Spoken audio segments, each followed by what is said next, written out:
বিসমিল্লাহির রহমানির রহিম। আসসালামু আলাইকুম। কেমন আছেন সবাই?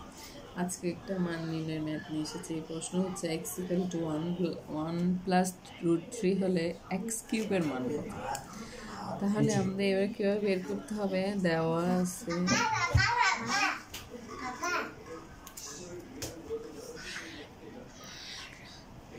x = 1 প্লাস √3, হ্যাঁ এইটা।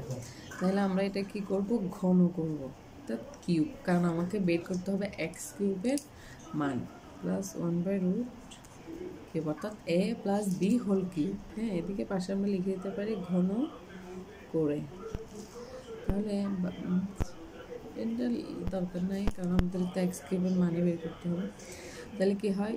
a cube plus b cube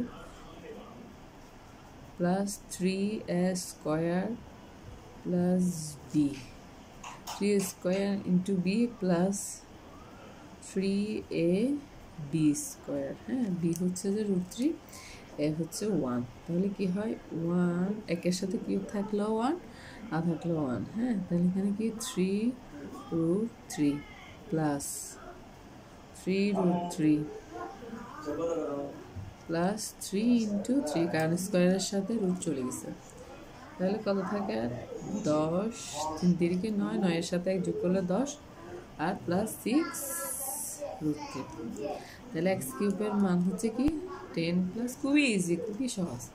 thank you guys, আসসালামু আলাইকুম।